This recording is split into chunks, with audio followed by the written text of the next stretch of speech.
ہماری جو tourist sites ہیں، جو پرانی ٹورسٹ سائٹس تھیں، مثلاً ناران، مری، نتھیا گلی، یہ جو پرانی سائٹس ہیں ان کے اوپر ہماری زندگی کے اندر ان میں ہم نے دیکھا کہ ان پلانڈ ٹورزم نے کتنا نقصان پہنچایا۔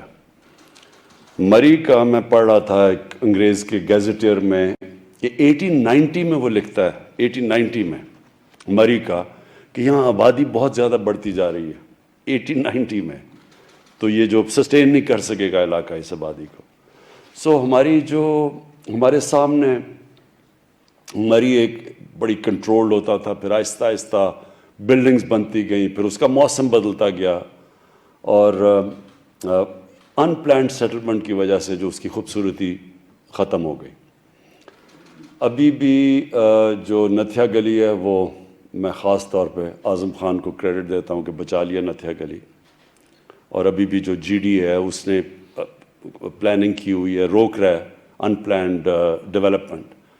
لیکن مجھے جو خوف ہے کہ یہ جو بڑی خوبصورت سائٹس کئی میں نے خود دیکھی ہوئی ہیں، کمراٹ کی مثلا میں خود گیا ہوا ہوں، اور سپورٹ ویلی میں دیکھی ہوئی ہے، کہ یہ بھی بچی ہوئی ہیں سائٹس۔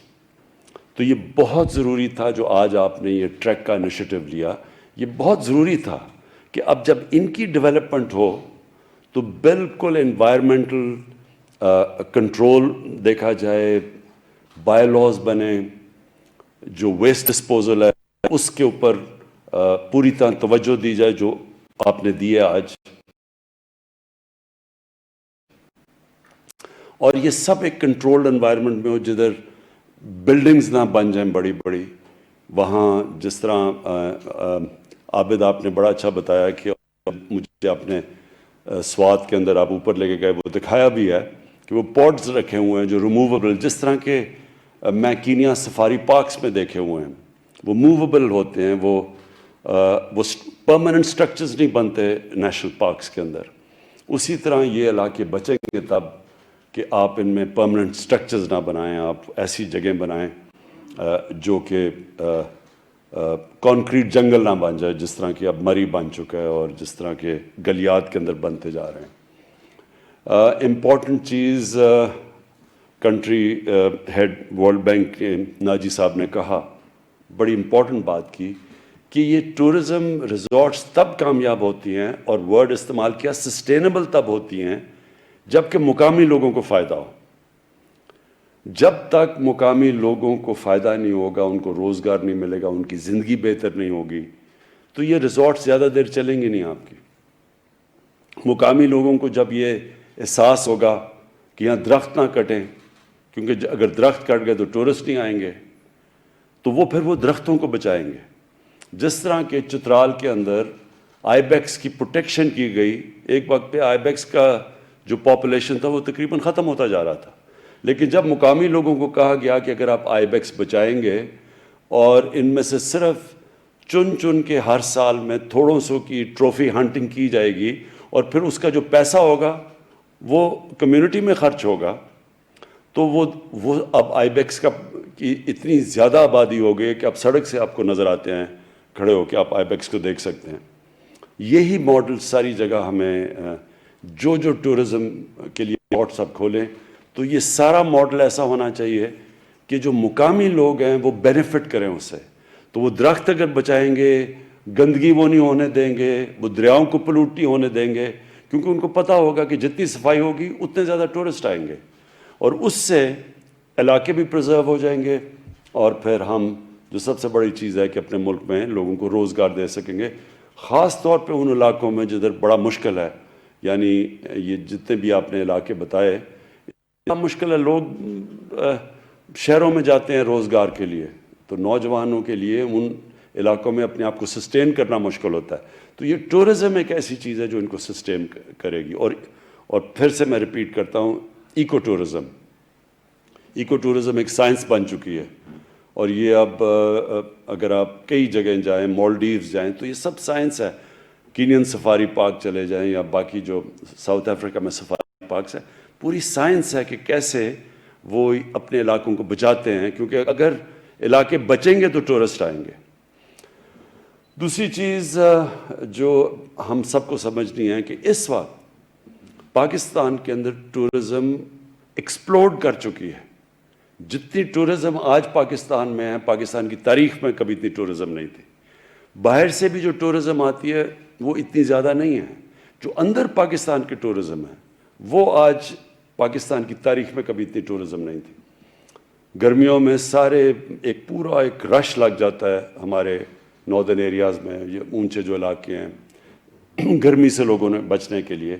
اور پھر اس کے علاوہ یہ جو موبائل فون ہے، اس نے بھی ایک بہت بڑی پروجیکشن کیا ٹورزم میں. لوگ جاتے ہیں، اپنی تصویر کھینچتے ہیں، فیس بک پہ لگاتے ہیں، تو وہ آپ کو اب کوئی ٹورزم کے لیے اشتہار نہیں دینے پڑتے.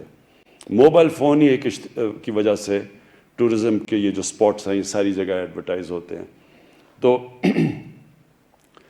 اس وقت جو ملک کی ضرورت ہے، سب سے زیادہ جو سیکٹر جس میں پوٹینشل ہے اور ابھی اس کا سب سے کم اس کا ہم فائدہ اٹھا رہے ہیں، وہ پاکستان کی ٹورزم ہے. نمبر 1 ہے یہ جو ماؤنٹن ٹورزم ہے. شاید ہی دنیا میں اس طرح کے پہاڑوں جو کہ پاکستان میں اور انڈسکورڈ ہیں. ابھی بھی ہمارے علاقے ایسے ہیں جدھر لوگوں کو کوئی نہیں پتہ کہ کس طرح کی خوبصورتی ہے وہاں، کیونکہ وہ بھی علاقے بچے ہوئے ہیں. اور یہ جو آپ نے سڑکوں کا آج اعلان کیا عابد، یہ سڑکیں جب بنیں گی تو اس لیے آپ کو یہ بائی لاز اور سب کچھ بنانا پڑے گا ان کو بچانے کے لیے. جیسی سڑکیں بنیں گی ایک دم رش ہوگا ان علاقوں میں.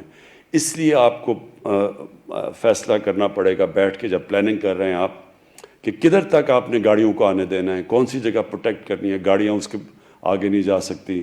اور یہ جو کیبل کار کی آپ نے بات کی کمراٹ کے اندر، بہت خوبصورت علاقہ ہے. اور جو ابھی ایک اور چیز پاکستان میں ابھی بالکل انڈسکورڈ ہے، وہ اسکیئنگ ہے. پاکستان میں جس کوالٹی کی اسکیئنگ ہے وہ شاید دنیا میں بھی نہیں ہے. اور جیسے جیسے یہ ٹورزم کے اندر یہ ریزورٹس بنتی جائیں گی تو اس کے اندر جو اسکیئنگ ہے، جو ابھی تک بالکل انڈسکورڈ پوٹینشل ہے، مجھے پورا یقین ہے کہ ساری دنیا سے یہ لوگ یہاں اسکیئنگ کرنے آئیں گے. سوئٹزرلینڈ کے اندر اصل میں اسکیئنگ کی وجہ سے لوگ جاتے ہیں وہاں سردیوں میں. اور اسکیئنگ سے سردیوں میں ہر سال $80 ارب سوئٹزرلینڈ کماتا ہے. $80 ارب. تو سوچیں ہماری ٹوٹل ایکسپورٹس $25 ارب ہے. تو صرف اسکیئنگ سے وہ کماتے ہیں. تو یہ جو علاقہ ہے سارا ہمارا کے پی کا اور جو ناردرن ایریاز ہیں، یہ سوئٹزرلینڈ سے دگنا ایریا ہے یہ. اور یہاں اسکیئنگ کے لیے بھی بہت بڑی بڑی سلوپس ہیں. تو یہ جب آپ یہ جو شروع کر رہے ہیں آپ ان کو ریزورٹس کو ڈیولپ کرنا، تو گرمیوں کے اندر یہاں ویسے ٹورسٹ جائیں گے گرمی سے بچنے کے لیے، اور سردیوں کے اندر اسکیئنگ کے لیے یہ ساری ریزورٹس آپ کی ڈیولپ ہو جائیں گی. تو جو اب ہوٹلز بھی بنانے ہیں، جب آپ کیونکہ آپ اس کی پوری ان علاقوں کو پروٹیکٹ کرنے کے لیے آپ پوری فیزیبلٹیز بنائیں گے. ان فیزیبلٹی میں ہوگا کہ کس ایریا میں کس قسم کی آپ نے ہوٹل کی اجازت دینی ہے، ہوٹل کی بھی کیا اسپیسیفیکیشنز ہونی ہیں. جس طرح وہ سوئٹزرلینڈ میں شیلز ہوتے ہیں اس طرح آپ بنائیں گے. اور یہ جو اب ایک نیا پوٹینشل پاکستان کا سامنے آنے لگا ہے. تو میں آج خاص طور پہ آپ کو محمود خان آپ کو مبارک دیتا ہوں کہ کے پی نے اس میں لیڈ لی ہے.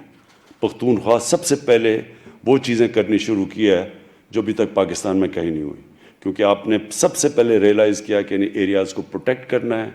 ان کی جو آپ نے سارا ویسٹ ڈسپوزل کا سارا جو پلان بنایا ہوا ہے، اور ورلڈ بینک کے ساتھ اور نیسلے کے ساتھ مل کے، یہ سب سے پہلے آپ اس ایریا میں آئے ہیں. اور مجھے یقین ہے کہ اب ناردرن ایریاز کیا اس کے اوپر بھی پوری کانسنٹریشن کریں گے، کیونکہ آپ نے جو ایکسپیرینس یہاں سے گین کریں گے وہ ناردرن ایریاز میں بھی لے کے جائیں گے، کیونکہ وہاں بھی بہت بڑا انڈسکورڈ پوٹینشل ہے اس کا. تو میں پھر سے آپ سب کو مبارک دیتا ہوں، اور میں نیسلے اور ورلڈ بینک کو بھی ان کا شکریہ ادا کرتا ہوں. پنجاب عثمان بزدار، میں آپ کو یہ مبارک دیتا ہوں کہ جس طرح آپ نے اپنا ٹائم لے کے اور ساری جو بھی پنجاب کے مختلف علاقوں کی ضروریات تھیں ان سب کا جائزہ لے کے، اور اب آپ پوری طرح سٹی بائی سٹی، شہر بائی شہر آپ ایک پوری ڈیولپمنٹ کا اب کام شروع کرنے لگے ہیں. میں مبارک اس لیے دیتا ہوں کہ بڑا ٹیمپٹیشن ہوتی ہے جب ہم جو بھی ایک نئی گورنمنٹ آتی ہے، ساری قوم ان سے امید لگا لیتی ہے کہ وہ ایک دم بٹن آن کریں گے اور ایک دم تبدیلی آ جائے گی، اور وہ بڑی ٹیمپٹیشن ہوتی ہے کہ جلدی سے، پیسہ تو عوام کا ہوتا ہے، ٹیکس پیئر کا پیسہ ہوتا ہے، جلدی سے پھینکنا شروع کرو، اور اگر کچھ کام نہ بھی کرو تو اشتہاروں پہ اتنا پیسہ لگا دو کہ ویسی پبلک شور مچا دے کہ جی واقعی کوئی کام ہو رہا ہے. تو یہ جو سوچ سمجھ کے، جائزہ لے کے، یہ جو آپ ڈیولپمنٹ آپ شروع کرنے لگے ہیں، اور خاص طور پہ یہ جو آپ سیالکوٹ کے لیے آپ نے ایک کمپریہنسو پلان بنایا ہے، پانی کا، سیوریج سسٹم کا، پارکس بنائی ہیں جو کہ بہت ضرورت ہے سیالکوٹ میں، کیونکہ میں تو سیالکوٹ کو دیکھ رہا ہوں باقی شہروں کی طرح ان پلانڈ سیٹلمنٹ ہوتی جا رہی ہے، پھیلتا جا رہا ہے شہر، اور جیسے ہی اگر ان پلانڈ شہر پھیلے گا، نہ ادھر کا سیوریج سسٹم ہوگا، نہ پانی کا سپلائی ہوگا، نہ صحیح معنی میں آپ ان کو سروس کر سکتے ہیں، بجلی گیس وہ مہنگی ہوتی جاتی ہیں جتنا شہر پھیلتا جاتا ہے، اور پلاننگ کے بغیر سیٹلمنٹ ہوتی ہے. تو یہ اب جو ہماری کوشش ہے کہ سارے شہروں کے ماسٹر پلان بنے، پہلے کہ ہر شہر کا ماسٹر پلان بنے، اس کو پھر ایک رنگ فینس کریں کہ شہر ایک حد کے باہر نہیں جا سکتا، کیونکہ اگر شہر اس طرح ہی پھیلتے رہے تو آخر میں تو ہماری بڑھتی ہوئی آبادی ہے، یا تو کھانے پینے کی چیزوں کی کمی ہوتی جائے گی، آبادی بڑھ رہی ہے، اور اگر زرعی زمین کم ہوتی جا رہی ہے تو آگے جا کے تو ہمارے آنے والی نسلوں کے بہت مشکلات کا سامنا کرنا پڑے گا. لہٰذا ابھی سے ہی شہروں کی پلاننگ ہو، ماسٹر پلان بنے، اور پھر شہروں کو صحیح معنی میں ان کے اندر جو امیونٹیز جو ایک شہری کو چاہیے، سیوریج سسٹم سب سے زیادہ. اگر سیوریج سسٹم شہر کا نہیں بنتا تو بیماریوں سے بچوں کو کس قسم کی بیماریاں ہوتی ہیں. پانی کا جو واٹر سپلائی ہے وہ کنٹیمنیٹ ہو جاتا ہے، وہ مل جاتا ہے سیوریج سسٹم کے ساتھ، اور پھر جو گندگی پڑی ہوتی ہے، جو ویسٹ ہوتی ہے، اس کا علیحدہ ایک شہر کے اندر جو نظر آتے ہیں سارے شہروں میں. سو اس لیے یہ جو آپ نے سارے ابھی ساہیوال اور سیالکوٹ سے شروع کر رہے ہیں، 17 ارب کا پروجیکٹ دیا ہے، یہ بڑا کمپریہنسو ہے، سوچ سمجھ کے دیا ہے، اور اس سے ایک دم سیالکوٹ کے لوگوں کو فرق نظر آئے گا.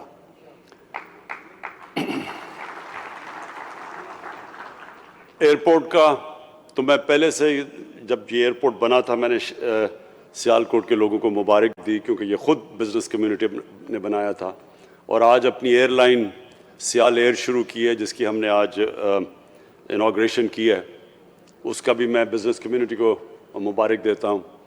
اور اس کے علاوہ جو میرے خیال میں آنے والی ہماری نسلیں جو سب سے زیادہ اپریشیٹ کریں گی، جو آج ہم نے سٹون لینگ کی ہے، ٹیکنالوجی کی یونیورسٹی، انجینئرنگ، ٹیکنالوجی اور اپلائیڈ سائنسز کی یونیورسٹی کا،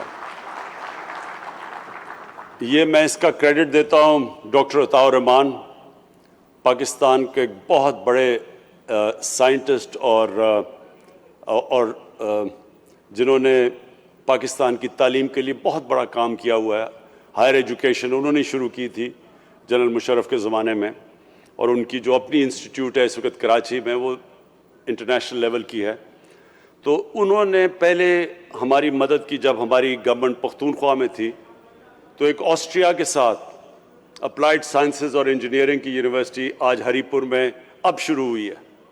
وہ شروع کی تھی ہمارے دور میں جب ہم پہلی پختونخوا میں ہماری حکومت آئی، تو اس کو اب جا کے، بلکہ جس طرح میں اب تو خیر ہمارے کورونا کی وجہ سے بند ہو چکے ہیں ایجوکیشن انسٹیٹیوشنز، لیکن وہ اب شروع ہو گئی ہے.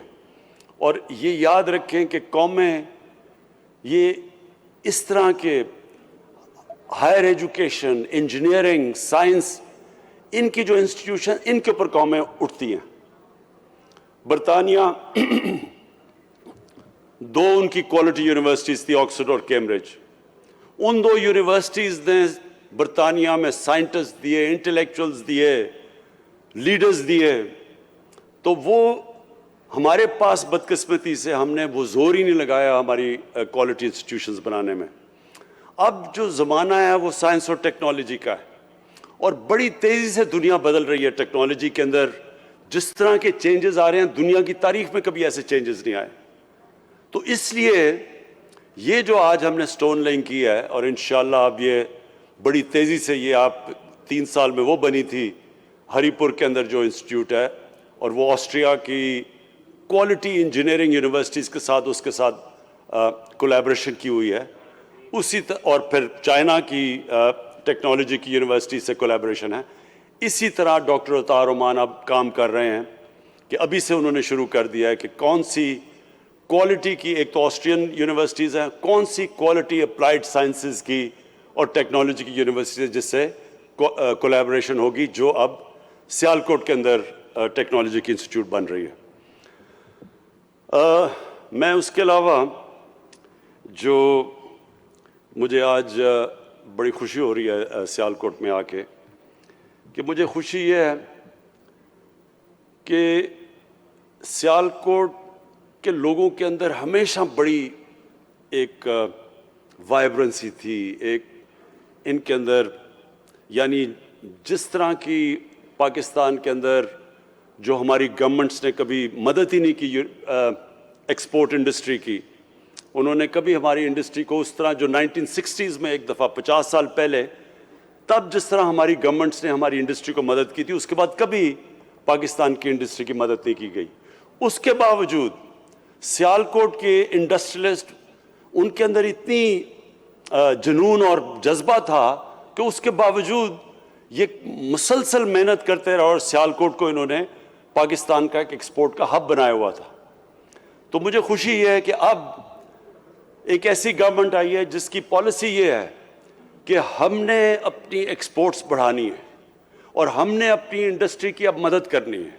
تو یہ جو گورنمنٹ ہے یہ پوری طرح آج سیالکوٹ کے انڈسٹریلسٹ کے پیچھے کھڑی ہے, پوری طرح ان کی مدد کرے گی. یہ جو بھی جو ڈیمانڈ ہے سیالکوٹ کی, جو ڈیمانڈ ہے کہ 1000 ایکڑ ہمیں زمین چاہیے ایک انڈسٹریل زون کے لیے, ایک اسپیشل اکنامک زون کے لیے, اور یہ چیف منسٹر اور میں ابھی ڈسکس کر رہے ہیں کہ ہم انشاءاللہ سیالکوٹ کی, میں بزنس کمیونٹی کو یہ پوری ایشورٹی دیتا ہوں کہ ہم اب پورا زور لگائیں گے اس انڈسٹریل اسٹیٹ بنانے میں, تاکہ ایک ایسا ہب بن جائے جدھر پوری ایک ہی جگہ کے اوپر ساری فیسلٹیز مل جائیں آپ کی انڈسٹری کو, بجائے جو اس طرح پھیلی ہوئی ہے چاروں طرف. سیالکوٹ کی جو انڈسٹری ہے وہ ہر جگہ پھیلی ہوئی ہے. اس طرح جب انڈسٹری اس طرح پھیلی ہوتی ہے تو اس کی مدد بھی کرنا مشکل ہوتا ہے, اور پلس وہ جو شہری ہوتے ہیں ان کے لیے بھی مشکلیں پڑتی ہیں. ان کو یہ جو سیوریج اور گندگی اور یہ سارا, یہ بڑا مشکل ہوتا ہے کہ انڈسٹری ریزیڈینشیل ایریا کے اندر شروع ہو جائے. تو یہ بڑا اچھا تجویز ہے سیالکوٹ کے انڈسٹریلسٹ کی, کہ وہ یہ چاہتے ہیں کہ 1000 ایکڑ کے اوپر ایک اسپیشل اکنامک زون بنے, انڈسٹریل زون بنے, جو کیٹر کرے صرف سیالکوٹ نہیں بلکہ جو ٹرائنگل ہے پوری گوجرانوالا, سیالکوٹ, گجرات اور وزیر آباد, یہ سارا وہ ایریا ہے جدھر اسمال اور میڈیم انڈسٹری کی ہم مدد کر سکتے ہیں. اور وہ اسمال اور میڈیم انڈسٹری ساری دنیا کے اندر سب سے زیادہ روزگار ادھر سے دیتے ہیں. اور جس طرح بھی عثمان ڈار نے جو کامیاب جوان پروگرام لانچ کیا, اس کا مقصد ہی یہ ہے کہ ہم جس طرح ہم نے ابھی یہ نوجوانوں کو قرضے دیے, اس طرح کے نوجوانوں کو ہم قرضے دیں تاکہ وہ اپنی بزنسز بڑھائیں. اور یہ ہر سال آپ دیکھیں گے کہ یہ قرضے بڑھتے جائیں گے. ہر سال جس طرح گورنمنٹ کے پاس انشاءاللہ ہماری ویلتھ کریشن ہو رہی ہے, ہماری آمدنی بڑھتی جا رہی ہے, اسی طرح جیسے جیسے ہماری آمدنی بڑھے گی ہم پوری کوشش کریں گے کہ اپنے نوجوانوں کو اسمال اور میڈیم انڈسٹری میں ان کی پوری حمایت کریں. میں آخر میں خاص طور پہ آج خراج تحسین پیش کرنا چاہتا ہوں بینک آف پنجاب کے ہیڈ کو, ظفر صاحب, آپ کو, کہ آپ نے جس طرح بینک نے یہ بہت امپورٹنٹ ہوتا ہے کہ جو بینک کے ہیڈ ہیں, جو چیف ایگزیکٹو ہیں, ان کے اندر بھی یہ چیز ہو کہ وہ بینک کو استعمال کریں اس طرح کی ملک میں اکنامک گروتھ پروموٹ کرنے کے لیے. بینکوں کے لیے آسان ہوتا ہے کہ جی ڈپازٹس آئے, گورنمنٹ پیسے لیتی ہے, ڈپازٹس آئے, ان کے اوپر آرام سے پل رہے ہوتے ہیں بینک. یہ جو چیز ہے, جب بینک جو اصل کام کرتا ہے ایک معاشرے میں اکنامک گروتھ بڑھانے کے لیے, یہ جو آپ انیشیٹو لے رہے ہیں, میں بینک آف پنجاب کو خاص طور پہ آج سنگل آؤٹ کرنا چاہتا ہوں, کیونکہ انہوں نے کامیاب جوان میں بھی مدد کر رہے ہیں. اور جو نیا پاکستان ہاؤسنگ ہے, جو پہلی دفعہ پاکستان میں ایک تنخواہ دار, ایک مزدور, ایک وہ طبقہ جو کہ جس کے پاس کیش نہیں ہے اپنا گھر بنانے کے لیے, پہلی دفعہ پاکستان میں ہم یہ نئے پاکستان ہاؤسنگ کے اندر وہ کرنے لگے جو کبھی پاکستان میں نہیں ہوا. یعنی کہ ایک تنخواہ دار انسان اپنی قسطوں کے اوپر, جو کہ وہ پیسہ خرچ کرتا تھا کرائے دینے پہ, وہی پیسہ اگر وہ قسطیں دے گا تو وہ اپنا گھر لے سکتا ہے. یہ اب تک ہو نہیں سکتا تھا کیونکہ ہمارے قانون اجازت نہیں دیتے تھے. ہم نے بڑی مشکلوں سے, ایک قانون ہوتا ہے فور کلوجر لا, یہ ہمیں 2 سال لگے ہیں عدالت کے اندر لڑتے لڑتے یہ قانون پاس ہونے میں. اور کیونکہ اب وہ قانون پاس ہو گیا ہے, اب یہ بینکوں کے لیے آسان ہوگا کہ وہ ان چھوٹے لوگوں کو قرضے دے جو آج تک اپنے گھر نہیں بنا سکے تھے. تو یہ بھی مجھے لیبررز نے کہا تھا کہ سیالکوٹ میں لیبر کالونی کی ضرورت ہے. تو انشاءاللہ نیا پاکستان ہاؤسنگ کے اندر ہم لیبررز کے لیے, مزدوروں کے لیے انشاءاللہ اسی طرح اسی قسطوں کے اوپر ہم ان کے لیے ہم پوری ایک کالونی بھی بنائیں گے. میں پھر سے چیف منسٹر پنجاب آپ کو مبارک دیتا ہوں. یہ جو آپ نے آج پیکیج اناؤنس کیا ہے اس کا سیالکوٹ کا شہر کے ٹھیک کرنے کے لیے, اور دوسرا یہ جو یونیورسٹی کے اوپر, یہ جو انشاءاللہ جو بالکل بدل دے گی سارے علاقے کو, اور اس کے علاوہ یہ جو 1000 ایکڑ کے اوپر جو آج ہم انشاءاللہ آپس میں ڈسکس کر کے ایک انڈسٹریل اسٹیٹ کے لیے آپ کے لیے پوری وہ زمین تیار کریں گے, اور آپ کو انڈسٹریلسٹ کو ایک موقع دیں گے کہ ایسی جگہ کے اوپر وہ بنے تاکہ یہ تینوں, یہ جو سارا ہب ہے, یہ جو ٹرائنگل ہے, اس کے اندر سارے ان تینوں چاروں شہروں کے لیے ایک انڈسٹریل اسٹیٹ بن جائے. بہت بہت شکریہ. نے خود ہی پیسے جمع کر کے اتنا شاندار ایئرپورٹ, اور اتنے کم پیسے پہ کوئی ایسا ایئرپورٹ نہیں بنا. تو پہلے تو میں یہ بڑی دیر سے بنا ہوا ہے, لیکن آج اس کی بھی مبارک دیتا ہوں. اور اس کے بعد ایئر سیال کی, کہ یہ بڑا زبردست انیشیٹو ہے آپ کا.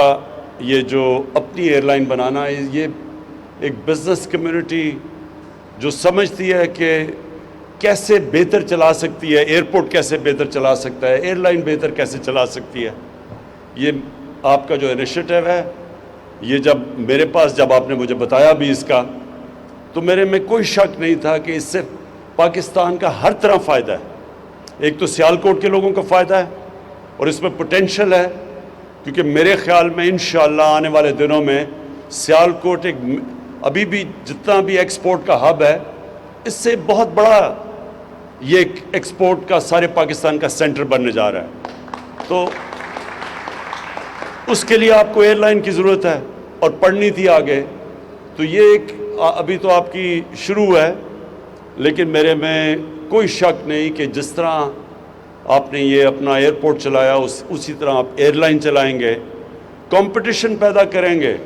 ہماری پی آئی اے کے لیے بھی ایک کمپٹیشن ہوگی کہ وہ جب دیکھیں گے کہ ایک ایفیشینٹ ایئر لائن چل رہی ہے, کم خرچے پہ چل رہی ہے, اچھی سروس دے رہی ہے, تو پی آئی اے کے اوپر بھی پریشر پڑے گا, اور جو بھی ایئر لائن پاکستان میں آئے گی ان سب پہ پریشر پڑے گا. ایفیشینٹ ہوں گی, پاکستان کا فائدہ ہوگا. اس کے بعد ابھی حماد اظہر نے بڑی ڈیٹیلز میں بات کی کہ یہ بڑا مشکل ٹائم تھا ہمارے لیے.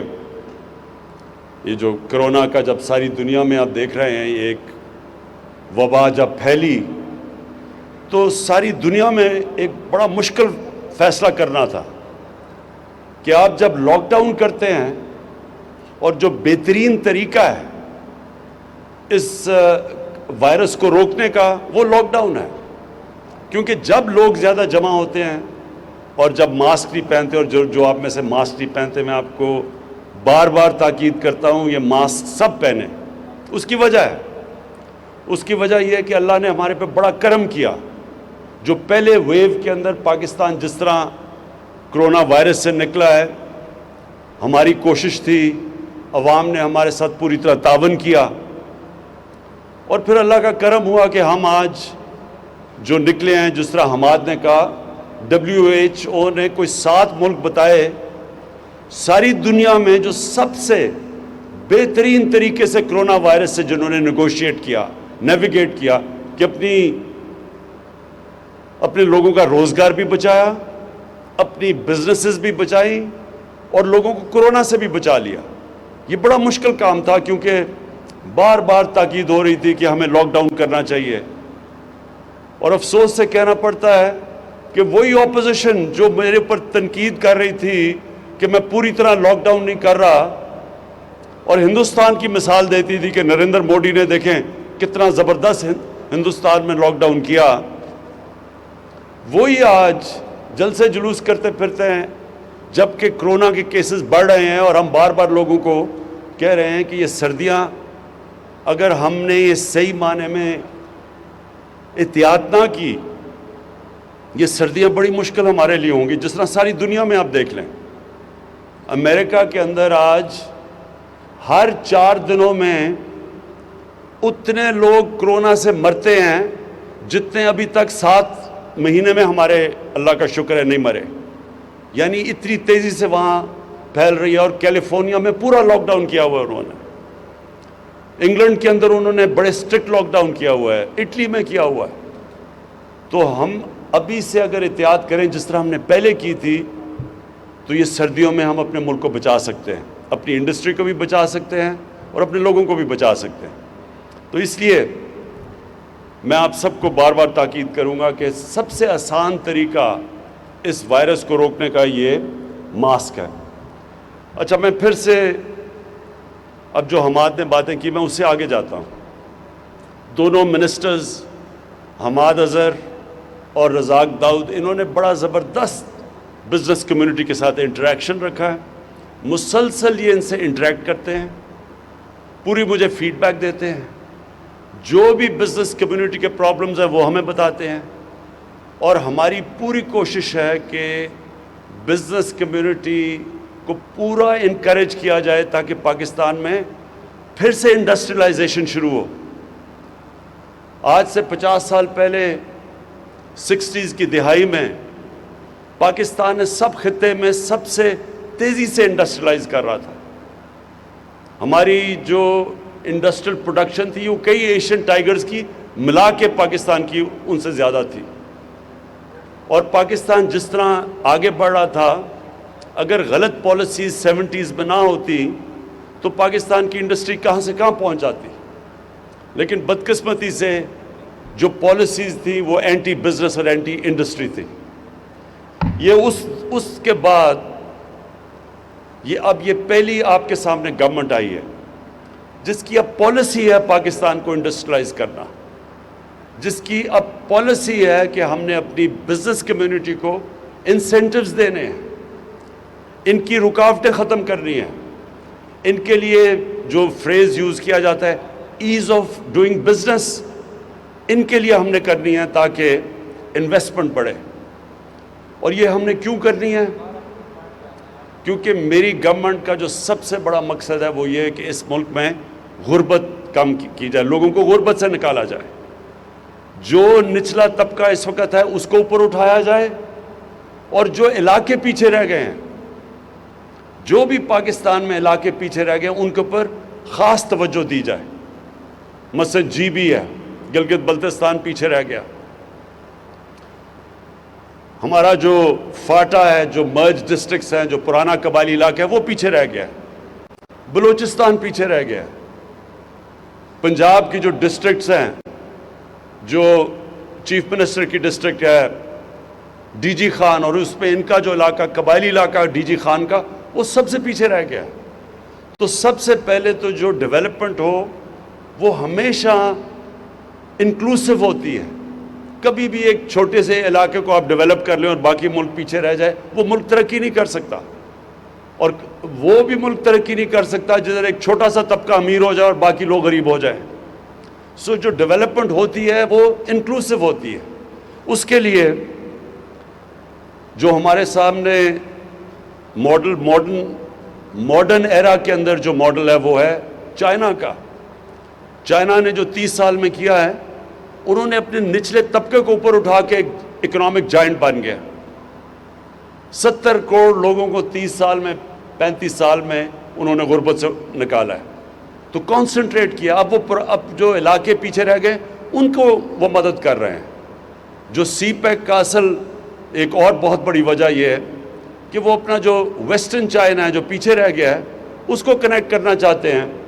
اس کی کنیکٹیوٹی سمندر سے دینا چاہتے ہیں, ٹریڈ کنیکٹ ہو تاکہ گوادر کے ذریعے وہ ان کے لیے اپنا سامان آسان ہو بیچنے کا دنیا کو. تو وہ اس کو ڈیولپ کرنا چاہتے ہیں. ایک یہ وجہ سی پیک کی. تو ہم نے بھی اب پوری کوشش کرنی ہے کہ اپنے وہ جو علاقے پیچھے رہ گئے ہیں جدھر احساس محرومی بڑھتی جا رہی ہے ان کو اوپر اٹھائیں, اور اپنے جو غریب لوگ ہیں جو کمزور لوگ ہیں ان کے لیے پوری اب جو پالیسیز بنائیں, جس میں احساس پروگرام پاکستان کی تاریخ کا سب سے بڑا پروگرام ہے. ان حالات کے اندر بھی جب ہم پیسہ خرچ کر رہے ہیں کہ نچلے طبقے کی مدد کریں اوپر آنے کے لیے, لیکن اس سب کے لیے ویلتھ کریشن کی ضرورت ہے. جب تک ہماری ملک کی دولت نہیں بڑھے گی ہم غربت لوگوں کو نہیں نکال سکتے. جو چائنا نے بھی یہ کیا, انہوں نے ساتھ ساتھ انڈسٹریلائز کیا, اسپیشل اکنامک زونز ڈیولپ کیے, ایکسپورٹ زونز. باہر سے انہوں نے ساری دنیا سے انویسٹمنٹ اٹریکٹ کی ان زونز کے اندر. ادھر انہوں نے پھر پہلے باہر کی کمپنیز یہاں کے انویسٹ کیا, پھر چائنیز کمپنی اوپر آنی شروع ہو گئی. تو ان کو نے انڈسٹریلائزیشن کر کے اور سب سے زیادہ ایمفسس ایکسپورٹس پہ دے کے آج چائنا میرے نہیں خیال میں جس طرح وہ ترقی کر رہا ہے اس کو دنیا میں کوئی ملک روک سکتا ہے اب. تو پاکستان کے لیے یہی ماڈل ہم اپنانا چاہتے ہیں. ہماری کوشش ہے کہ اب جس طرح سیالکوٹ کی انڈسٹری کی ہم پوری مدد کریں, ہر قسم کی آپ کو فیسلٹی دیں. جتنی آپ انڈسٹریلائز کریں گے سیالکوٹ کا تو فائدہ ہوگا, سارے پاکستان کا فائدہ کریں گے. جتنی آپ کی ایکسپورٹس بڑھے گی, پاکستان کا جو سب سے بڑا پرابلم ہے ہمارے فورن ایکسچینج ریزروز نہیں ہیں. یہ جو ہم جب آئے شروع میں تو ہمارے پاس تو پیسہ ہی نہیں تھا. ہم پوری طرح جو ہماری لائبلٹیز تھی باہر کی, ہمارے پاس پیسہ نہیں تھا وہ ان کو پیمنٹس کرنے کا. کئی چیزوں پہ ہم ڈیفالٹ کر رہے تھے. اور یہ ہمارے پاس مسلسل پاکستان کا پرابلم آتا ہے ہماری 70 سالہ تاریخ میں کہ جیسے ہی ہماری گروتھ بڑھنی شروع ہوتی ہے ہمارا کرنٹ اکاؤنٹ ڈیفیسٹ بڑھنا شروع ہو جاتا ہے. ہم دنیا کو ایکسپورٹ کرتے بہت کم ہے اور امپورٹ زیادہ کرتے ہیں. تو وہ جیسے جیسے کرنٹ اکاؤنٹ ڈیفیسٹ بڑھتا ہے روپے پہ پریشر پڑنا شروع ہو جاتا ہے. اور روپے پہ پریشر پڑتا ہے, جب روپیہ گرتا ہے تو سب سے بڑا اس کا پرابلم ہوتا ہے مہنگائی آ جاتی ہے پاکستان میں, ساری چیزیں مہنگی ہو جاتی ہیں. تو ہمارا جو امپورٹنٹ چیز ہے سارے ملک کو ریئلائز کرنا ہے کہ ہم نے اپنی ایکسپورٹس بڑھانی ہے. اور ایکسپورٹس کے لیے یہ ملک کی ضرورت ہے کہ ہم سیالکوٹ کی مدد کریں. اور سیالکوٹ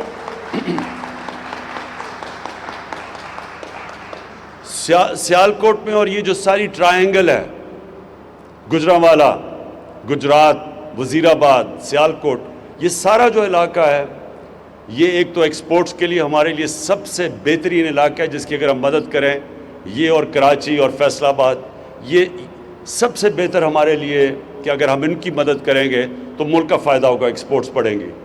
اور دوسری چیز کہ اسمال اور میڈیم انڈسٹری سب سے زیادہ روزگار دیتی ہے ملک میں. ہمارا یہ بھی بہت بڑا مسئلہ ہے. ہمارے پاس ایک نوجوان آبادی ہے اور ہمیں مسلسل ان کے لیے نوکریاں کریٹ کرنی ہیں, اور وہ نوکریاں انڈسٹری سے ہوتی ہیں, اور خاص طور پہ اسمال اور میڈیم انڈسٹری. اس کے لیے میں آپ کو صرف یہ آج بتا دوں کہ حماد اظہر اس کو ہیڈ کر رہے ہیں, اور اب میں پرائم منسٹر آفس کے نیچے ہماری اب پوری کوشش ہے کہ جو مشکلات رکاوٹیں اسمال اور میڈیم انڈسٹری کو ہیں وہ اب پرائم منسٹر کا آفس اور اس کے نیچے یہ حماد پوری ٹاسک فورس پوری کوشش یہ ہے کہ اب ہم رکاوٹیں ان کی دور کریں، آسانیاں پیدا کریں اپنے اسمال اور میڈیم انڈسٹری کے لیے۔ اور میں جو آج اناؤنس بھی کروں گا بعد میں جو ہماری اگلی فنکشن ہے کہ یہاں ہم ایک state of the art university بنا رہے ہیں۔ ایک ہم نے بنائی تھی جو ہماری گورنمنٹ کی، یہ پختونخوا میں جب ہماری گورنمنٹ تھی، بہت بڑی اچیومنٹ ہے۔ ہری پور میں ہم نے ایک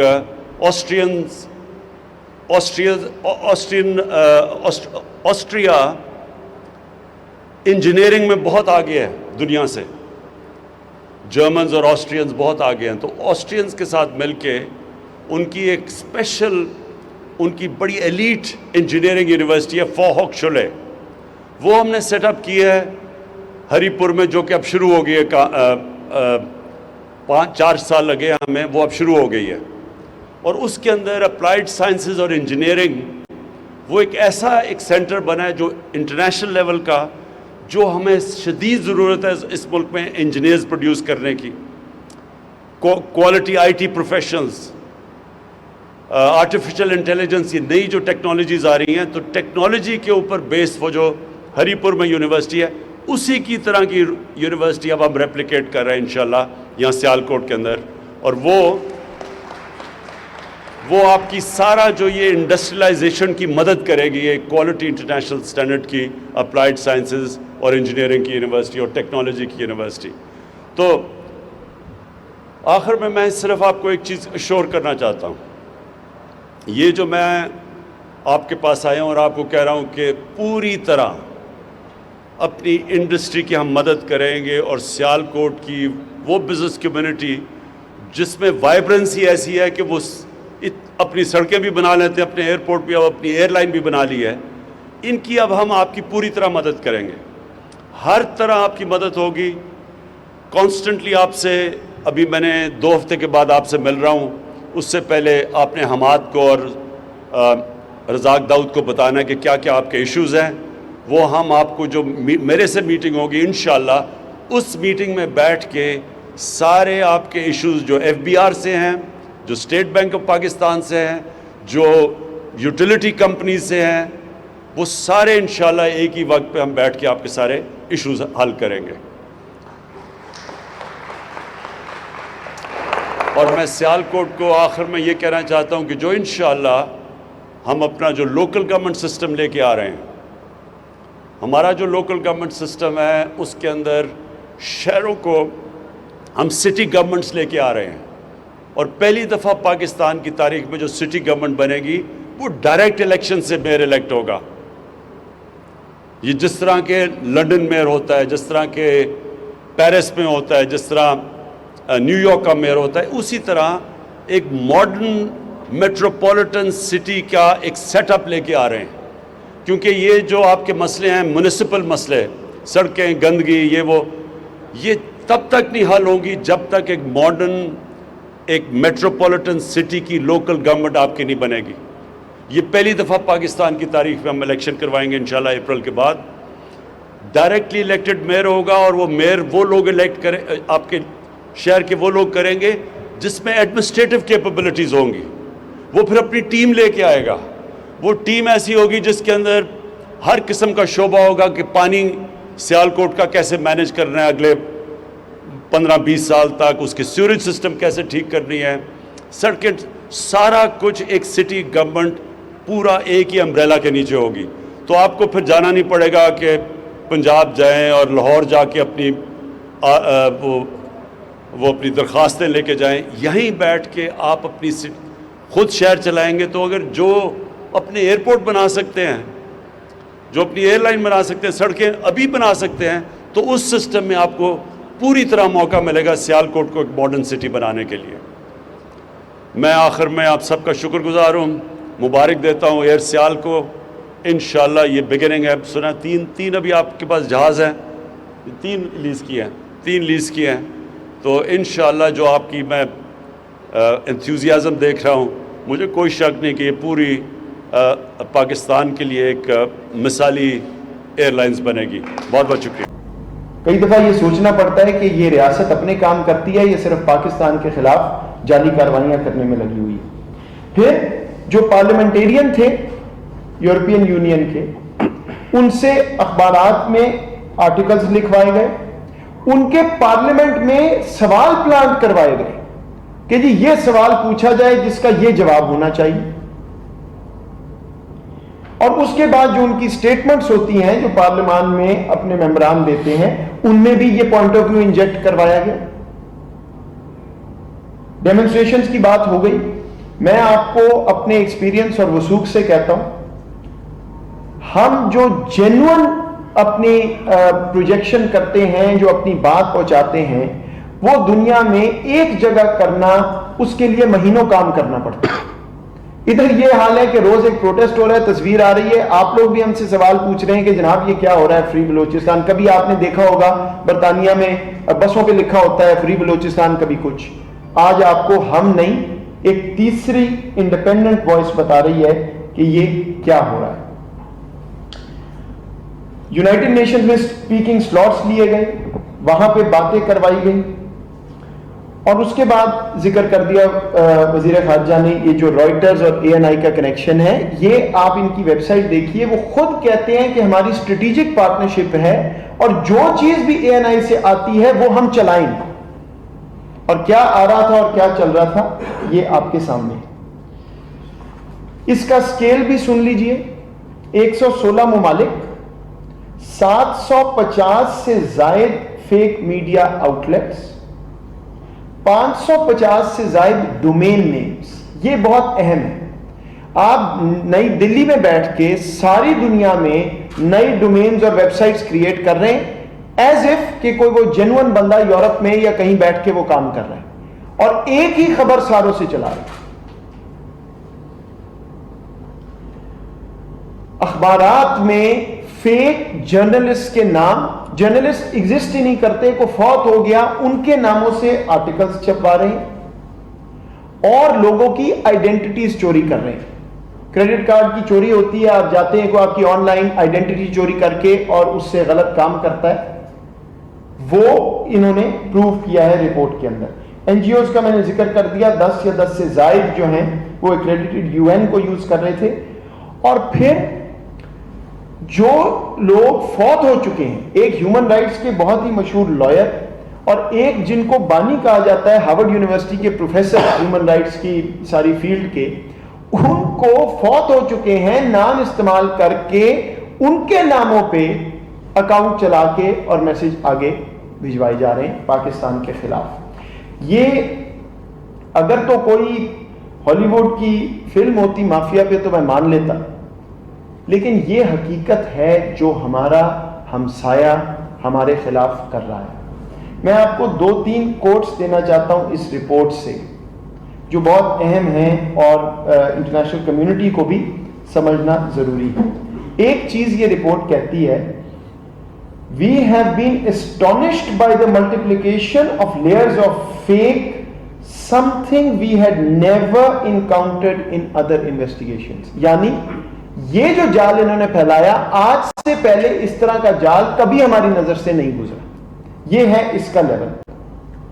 وائس آف امریکہ کا نام آپ سب جانتے ہیں، اکانومسٹ میگزین کا نام آپ جانتے ہیں، یورپین پارلیمنٹ کے لیٹر ہیڈ کو استعمال کیا ہے، اس حد تک چلے گئے. اس کے بعد ایک برطانیہ کی حکومت کے منسٹر کی identity, B B C director کی تصویریں لے کے چلائی ہیں پاکستان کے خلاف، اور ان کو پتہ بھی نہیں ہے کہ ان کے ساتھ کیا ہو رہا ہے. اور آخر میں یہ رپورٹ ایک بہت اہم بات کرتی ہے، even our full report does not mention everything we uncovered. یعنی جو آپ کے سامنے انہوں نے 80 صفحوں میں رکھا ہے وہ بھی ابھی ٹپ آف دی آئس برگ. تو ابھی آگے کیا کیا چیزیں آئیں گی. میں آپ کو یہ بھی بتا دوں کہ سری واستوا گروپ نام ہے، انکت سری واستوا یہ صاحب ہیں جو یہ ساری کیمپین کا فرنٹ ہے. جو